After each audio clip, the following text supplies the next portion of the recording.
You know the grammar. You have memorized the lists. You understand the rules of the past tense and the future perfect. But when you open your mouth to speak, something terrible happens. Your throat closes. Your mind goes blank. The words are there, locked inside your skull, but they refuse to come out. Why does this happen? It is because you have been lied to. You have been told that English is a subject, like history or mathematics. You have been told that if you study enough books, you will speak. This is false. You cannot learn to swim by reading a book about water, and you cannot learn to speak by reading a book about grammar. Today, we stop studying. Today, we start training. We're going to treat your mouth like a muscle and your English like a sport. No teachers, no partners, just you, the system, and the work. Welcome to Luminary English, where stories light the way to better English. You're not just watching a video, you're stepping into a story. Listen closely, feel every word, and let today be the chapter that changes your English forever. Part 1. The Shift. Let us begin with the fundamental error. The error that has kept you silent for years. You view English as knowledge. You think that fluency is a test of your intelligence. You believe that if you are smart enough, you will speak well. This is the academic trap. Imagine a concert pianist, a master of the piano. Do you think he became a master by sitting in a library and reading sheet music for 10 years? Do you think he became a virtuoso by analyzing the theory of sound waves? No. He became a master because he put his hands on the keys. He moved his fingers. He practiced the scales over and over again until his hands moved without thinking. English is not a test of your IQ. English is a physical performance. It is a sport. When you treat English like a subject, you create a silent brain. You read a sentence in your head. It sounds perfect. Your inner voice is fluent.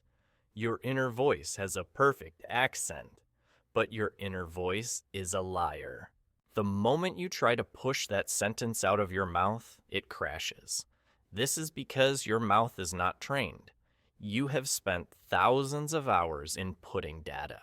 You have read articles, listened to podcasts, and watched movies, but you have spent almost 0 hours on physical output. Imagine a bodybuilder who only studies nutrition books but never lifts a weight. He will know everything about muscles, but he will remain weak. You are that bodybuilder. You are an expert in the theory of English, but a novice in the practice of speaking. You must shift your perspective right now. You are no longer a student. You are an athlete. An athlete does not worry about being smart. An athlete worries about being conditioned. An athlete focuses on repetition, muscle memory, and mechanics. The student asks, "Why is this the rule?" The athlete asks, "How do I move my mouth to make this sound?" The student wants to be correct. The athlete wants to be effective. If you want to speak, you must stop reading with your eyes and start reading with your voice. From this moment on, silence is your enemy. If you are studying English silently, you are not studying. You are wasting your time. You must move the air. You must feel the vibration in your chest.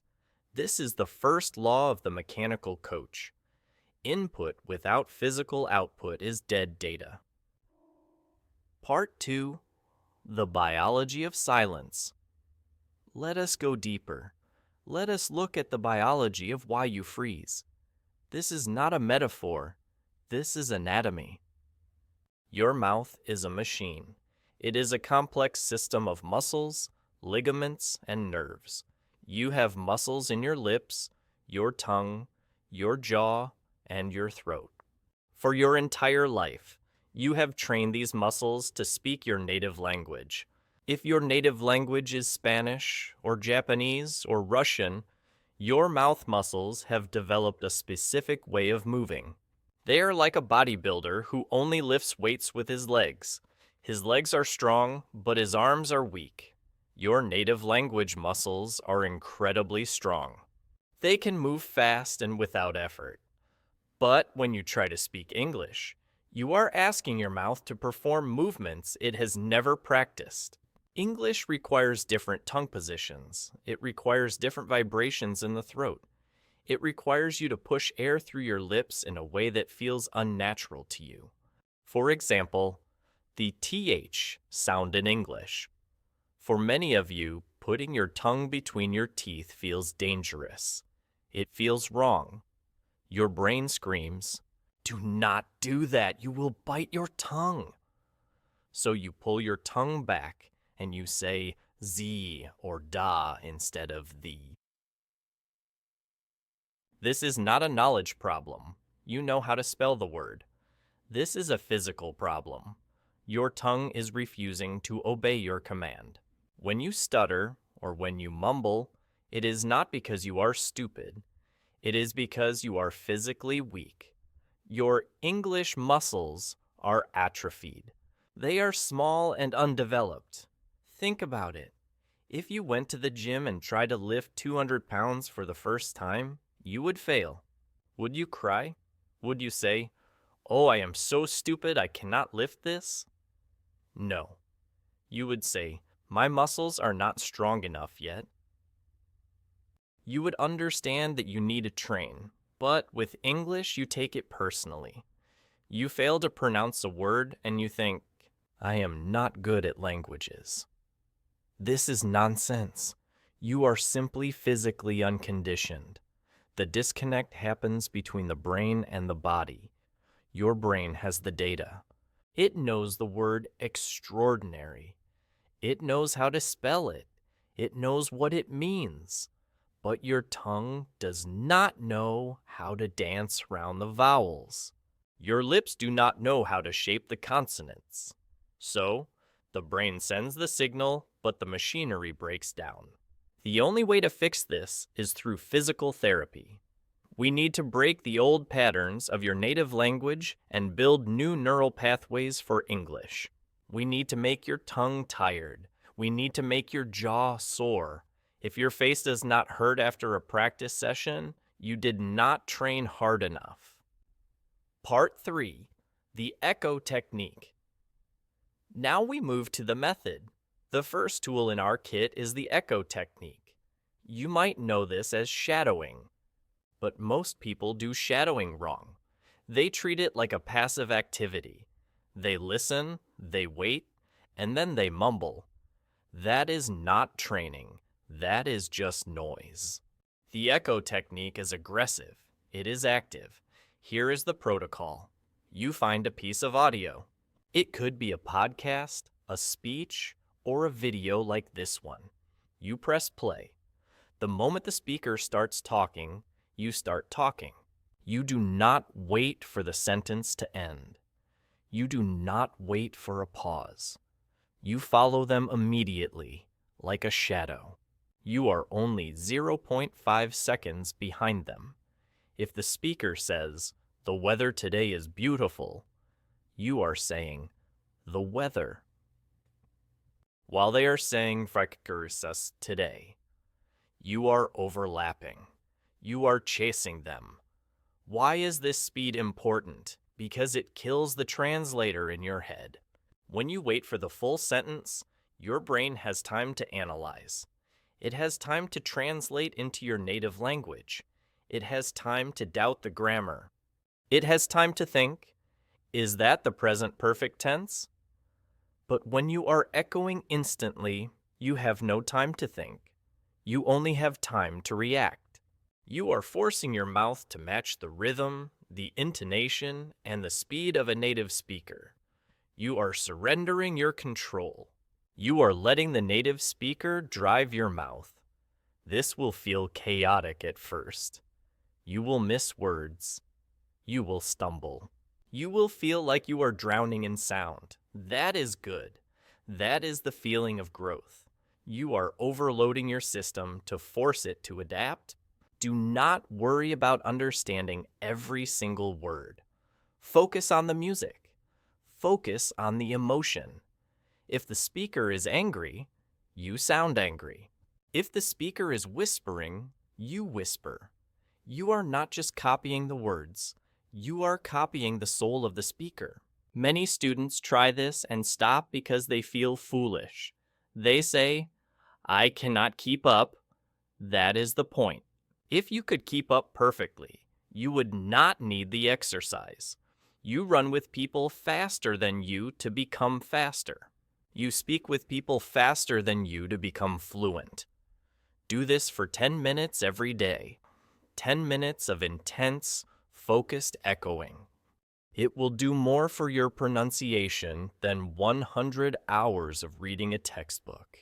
It connects your ear directly to your mouth, bypassing the analytical brain that slows you down. Part 4. The narrator method. The echo technique builds your reaction time. Now we need to build your creation time. We need to connect your thoughts to your voice. For this, we use the narrator method. Imagine your life is a movie. You are the main character, but this movie needs a voiceover. It needs a narrator to explain to the audience what is happening on the screen. You are that narrator. As you go through your day, you must describe your physical actions in real time. You are in the kitchen.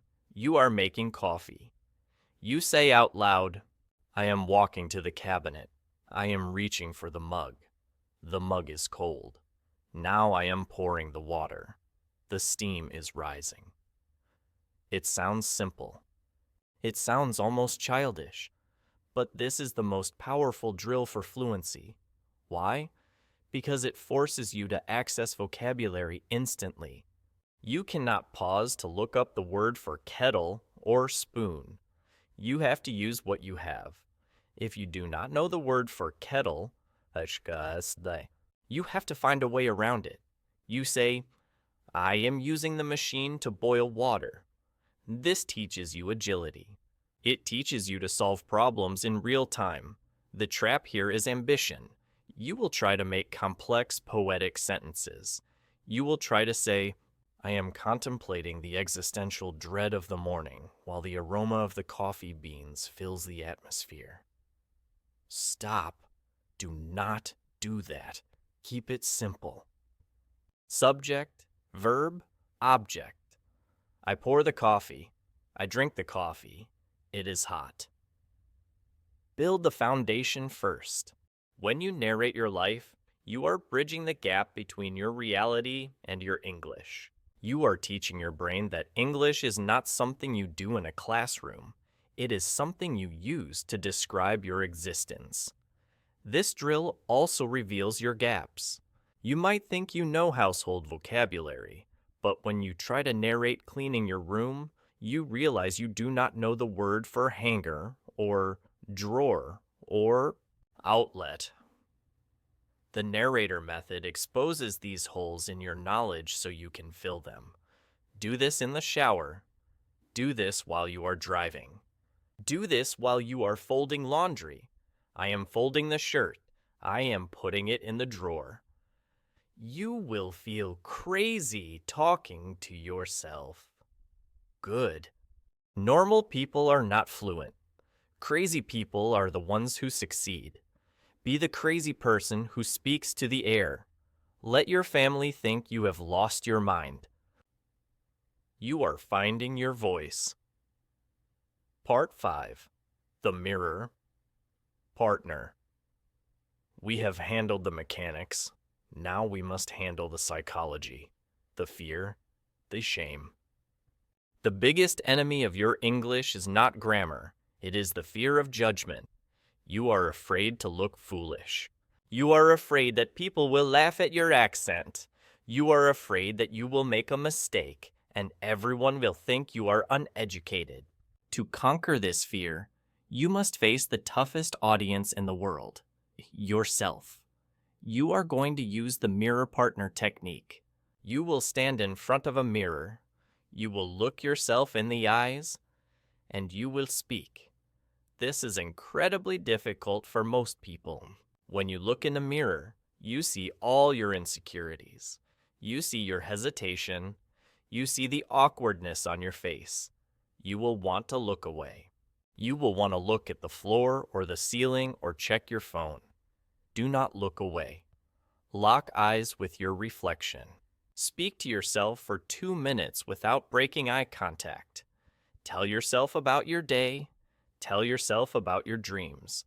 Argue with yourself about politics. It does not matter what you say. What matters is the connection.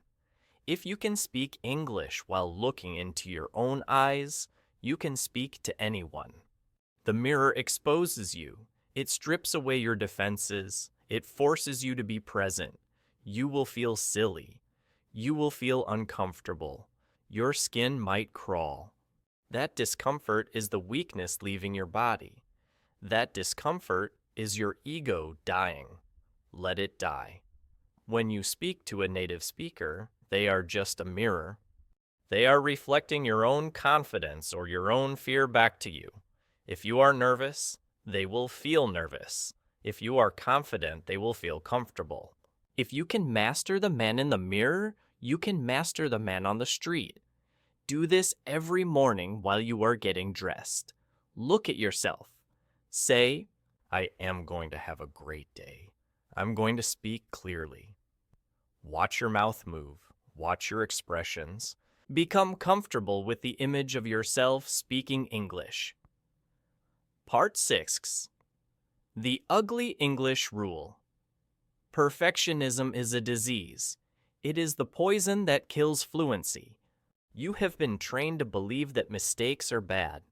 In school, if you made a grammar mistake, you got a red mark. You got a bad grade. You were punished. So now, as an adult, you are terrified of the red mark. You pause in the middle of a sentence because you are checking your grammar. Wait, is it I went or I have gone? Is it in or on? While you are checking your grammar, the conversation dies. The listener gets bored. You lose your flow? You are analyzing, not communicating. We need to implement the ugly English rule. The goal of language is communication, not perfection. Imagine a bridge. You are on one side of the river, and your idea is on the other side. You need to build a bridge to get your idea across to the listener. A perfect bridge is beautiful. It is made of marble and gold. It has perfect arches. But if it takes you 10 years to build it, you will never cross the river. An ugly bridge is made of wood and rope. It squeaks. It looks dangerous. It is missing some planks. But if it gets you to the other side, it is a good bridge. You must give yourself permission to speak ugly English. Me go store yesterday. Buy food. Good. Is that correct grammar? No. Is it effective communication? Yes. I understood exactly what you did. I know you went to the store. I know you bought food. The mission was successful. When you prioritize speed over accuracy, a magical thing happens. You start to flow. You stop overthinking. And as you flow, you can slowly correct the grammar over time. But you cannot steer a parked car. You have to get the car moving first. Embrace the ugly. Be proud of your broken sentences. A broken sentence that is spoken is infinitely better than a perfect sentence that stays in your head. Next time you're in a situation where you need to speak and you feel the fear of making a mistake, tell yourself, build the ugly bridge. Just get the words out, throw them out of your mouth, fix them later. Part 7. The Audio Diary. How do you know if you are improving if you never hear yourself? When you speak, You hear your voice through the vibrations in your skull. This is called bone conduction. It makes your voice sound deeper, richer, and more resonant than it actually is. This is why when you hear a recording of yourself, you think, "Do I really sound like that?" Yes, you do. And because of bone conduction, you do not hear your mistakes.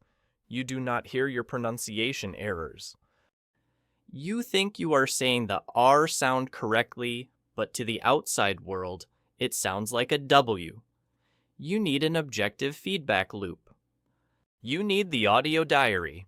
Every evening, take out your phone, open the voice recorder app, record yourself speaking for 1 minute. Talk about what you learned today. Talk about what you ate. Talk about how tired you are. Just 1 minute. Then, here is the hard part. You must listen to it. Most people hate the sound of their own voice. It makes them cringe. They want to throw the phone across the room. You must fight this urge. Listen to the recording. Do not judge yourself. Do not say, "I sound terrible." Analyze yourself. Listen like a scientist. Listen like a mechanic inspecting an engine. Oh, I said dree instead of three. My TH sound was weak. I paused too long between those two words. I sound monotonous. I need more energy. I used the wrong verb tense there. This is the fastest way to fix your accent. You become your own teacher. You identify the specific mechanical failures in your speech, and the next day, you focus on fixing them. You do not need to keep these recordings. You can delete them immediately after listening. In fact, deleting them can be a reward. I did the work, I analyzed it, now I delete it. I did rena, but the act of recording and listening creates a loop of improvement. It forces you to confront reality. If you do this for 30 days, you will hear a difference. On day 1, you will sound hesitant.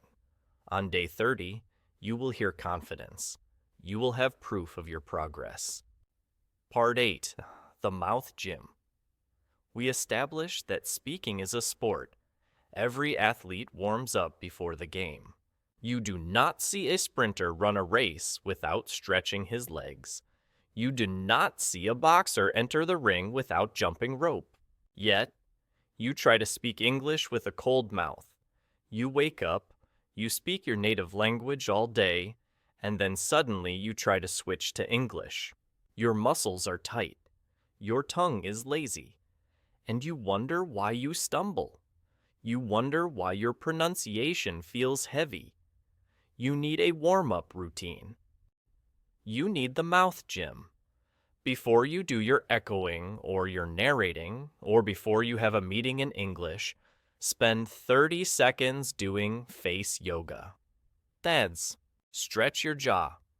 Open your mouth as wide as you can, like a lion roaring, then close it tight. Do this 5 times. You need to loosen the hinge of your jaw. Stick your tongue out as far as it will go. Move it left, move it right, move it up, move it down. Make circles with your tongue. Your tongue is a muscle. Wake it up. Blow air through your lips to make them vibrate. Like a horse. This relaxes the lips and prepares them for the plosive sounds like P and B. Then, do a tongue twister. The tip of the tongue, the teeth, the lips. Repeat it. Faster. Red lorry, yellow lorry. She sells seashells by the seashore. You are waking up the machinery. You are sending blood to the muscles. You are telling your nervous system, attention, we are about to perform. This sounds ridiculous. If someone sees you doing this in your car, they will think you are having a seizure. Let them think that. You are preparing for greatness. A warm mouth is a fluid mouth. A cold mouth is a stumbling block. Do not skip the warm-up. It is the difference between a rusty machine and a well-oiled machine. Part 9. The Immersion Bubble. You live in your native country. Your family speaks your native language. Your job is in your native language.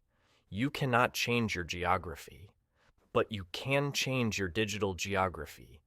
You live in two worlds, the physical world and the digital world.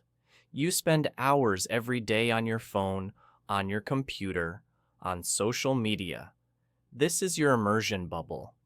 And right now, it is likely popped. If your phone settings are in your native language, you are failing.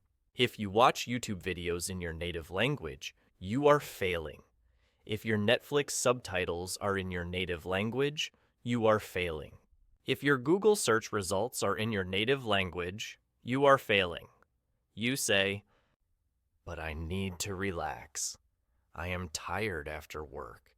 I want to watch content in my own language." This is the excuse of the mediocre. If you want to be exceptional, you do not get to relax in your native language. Relaxation is an opportunity for immersion. Change your phone language to English right now. Pause this audio and do it. Unsubscribe from channels that do not serve your English goals. Curate your feed.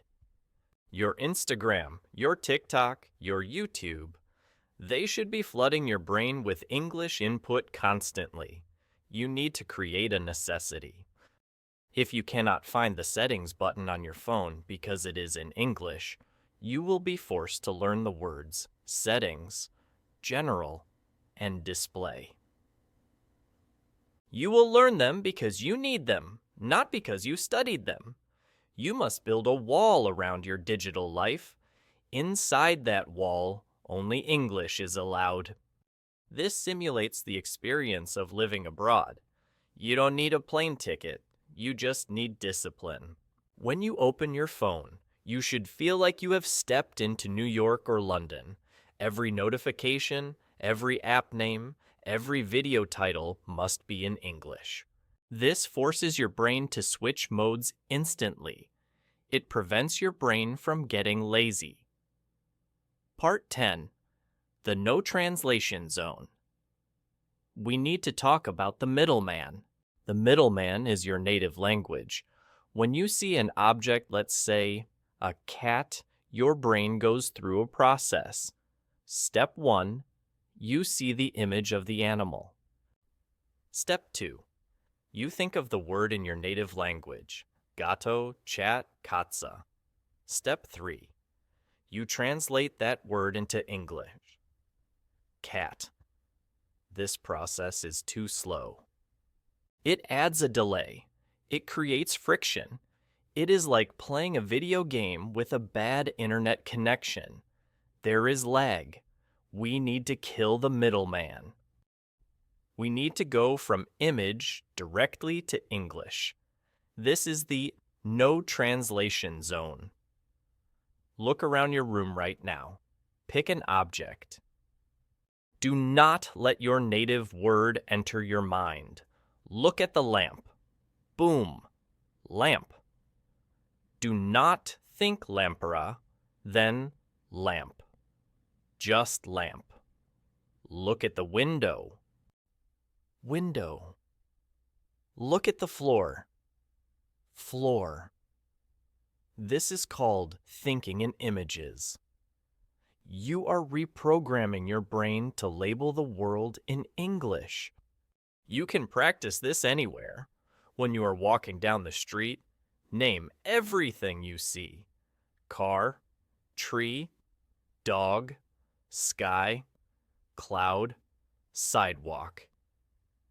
Do it fast. Do not give your brain time to access your native dictionary. It must be instantaneous. If you see something and you do not know the word in English, do not translate it. Visualize it. Describe it. The big red thing. The metal stick. Keep the flow in English. The moment you switch back to your native language to find a word, you have broken the immersion. You have stepped out of the zone. Stay in the zone. You can even use physical sticky notes. Put a note on your mirror that says mirror. Put a note on your door that says door. When you look at the object, read the English word. Over time, the object and the English word will become glued together in your mind. The native word will fade away. Part 11. The question. Game. Conversation is a two-way street. It is a game of tennis. You hit the ball, they hit it back. Most solo learners only practice hitting the ball back. They practice answering. How are you? I am fine. Where are you from? I am from Brazil. What do you do? I am an engineer. But you never practice serving the ball. You never practice asking. This makes you a passive speaker. In a conversation, you just wait to be asked questions. You become boring. You kill the vibe. You put all the pressure on the other person to keep the conversation alive. To fix this, you play the question game. You are going to interview yourself. You will play two roles, person A and person B. Person A asks, "What did you do this weekend?" Person B answers, "I went to the cinema." Well, Person A asks, "Oh, really? What movie did you see?" Person B answers, "I saw the new action movie." Person A asks, "Was it good? Who was the actor?" You have to switch perspectives instantly. You have to be the curious interviewer and the interesting guest. Do this in the shower. It is the best place for a debate. Ask yourself tough questions. What do you think about the economy? Why are you learning English? If you could travel anywhere, where would you go and why? If you cannot ask questions, you cannot control a conversation. The person who asks the questions leads the dance. Learn to lead. When you practice asking questions, focus on the WH words. Who, what, where, when, why, and how. Drill these structures until they are automatic. Where is it? What time is it? How does it work? Why did you do that? If you have to think about the grammar of a question during a conversation, you are too slow. Questions must be like bullets, fast and direct. Part 12. The 1-minute sprint. Now we train for speed. We train for stamina. The brain is lazy. It wants to pause. It wants to take breaks. It wants to say, while it searches for the perfect word. It wants to stop and rest when the vocabulary gets difficult. We are going to force the brain to run. This is the 1-minute sprint. Pick a random topic. Coffee, football, the weather, your mother, a pencil, it doesn't matter.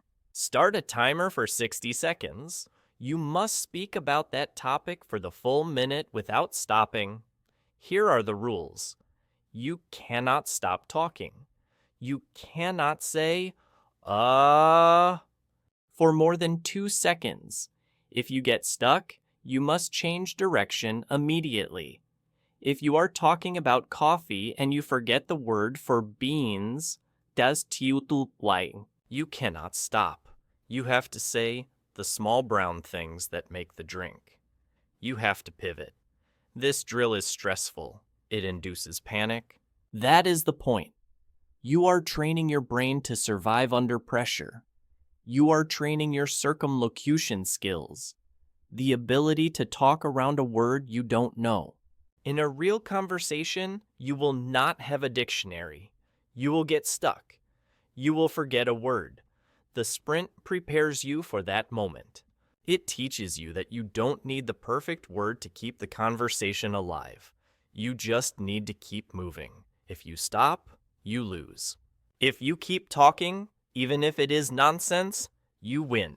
I love coffee. Coffee is black. It gives me energy. I drink it in the morning. It comes from the ground. It grows on trees. It is hot. This is survival training. It builds the confidence that no matter what happens, you can keep the flow going. You will never be silenced by a missing word again. Part 13. The consistency chain. We are nearing the end of the system. But this part is the glue that holds it all together. Intensity loses to consistency always. You can do all these drills today. You can spend 5 hours training your mouth, echoing, narrating, and sprinting. You will feel great. You will feel motivated. You will feel like you have conquered English. But if you do nothing tomorrow and nothing the next day, you have wasted your time. The Tortoise and the Hare is not just a children's story. It is the reality of language learning. The student who studies for 15 minutes every single day will destroy the student who studies for 5 hours once a week. The brain needs sleep to consolidate memory. It needs the rhythm of daily exposure. It is like watering a plant.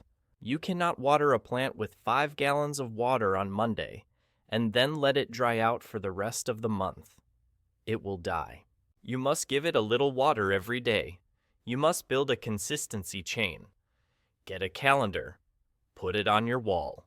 Every day that you do your drills, even if it is just for 10 minutes, you put a big X on that day. Your goal is simple.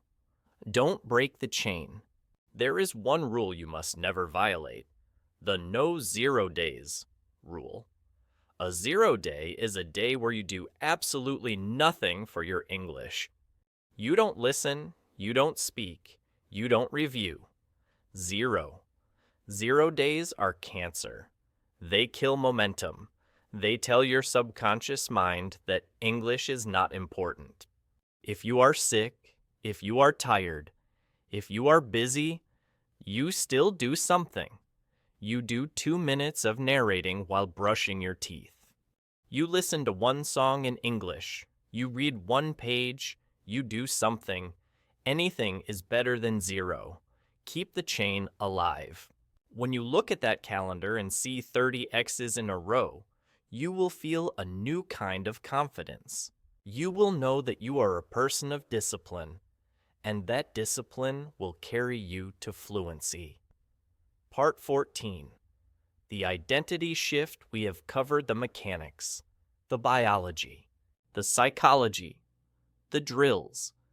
But there is one final key, the master key. It is your identity. As long as you call yourself a student, you will remain a student. A student is someone who is learning. A student is someone who is not yet ready. A student waits for permission. A student waits for the teacher to say, "Good job." You must kill the student. You must become a speaker. A speaker uses the language to get what they want.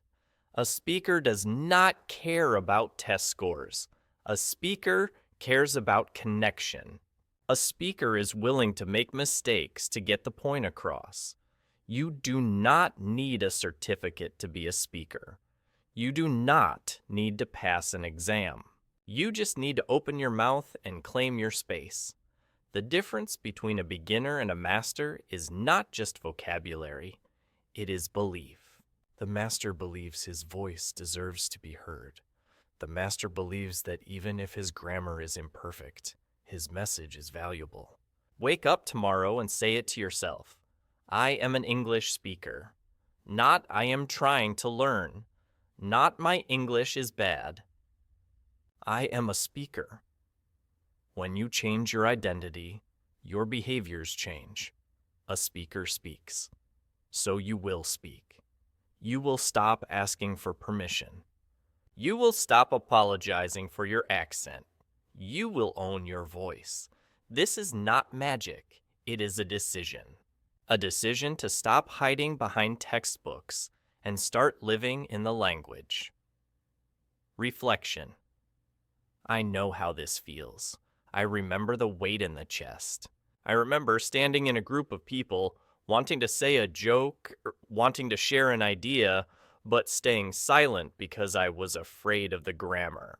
I remember the frustration of feeling like a child in a room of adults simply because I could not find the words. I remember feeling invisible. It is a dark place. It is a lonely place. It feels like you are trapped behind a glass wall. You can see the world, but you cannot touch it. But I also know the feeling of breaking out. The first time you make a joke in English and people laugh. The first time you have a deep conversation and you forget that you are speaking a foreign language. The first time you dream in English. It is freedom. It is a superpower. It is like growing wings. You are building a second soul. You are unlocking a version of yourself that can connect with billions of people. It is worth the pain. It is worth the embarrassment. It is worth the work. Outro. We have covered the ground. We have moved from the silent student to the mechanical athlete. We have explored the biology of the mouth, the psychology of the mirror, and the discipline of the chain. You have the system. The knowledge is no longer the problem. The problem is you. Do not just close this video and watch another one. Do not let this be just another dopamine hit. Go to the mirror, open your mouth, make the sound. The world is waiting for your voice. Do not keep them waiting. If this story lit a fire in you, subscribe to Luminary English. Like this video, leave a comment, and tell me, I am a speaker. You are not weak. You are just waking up.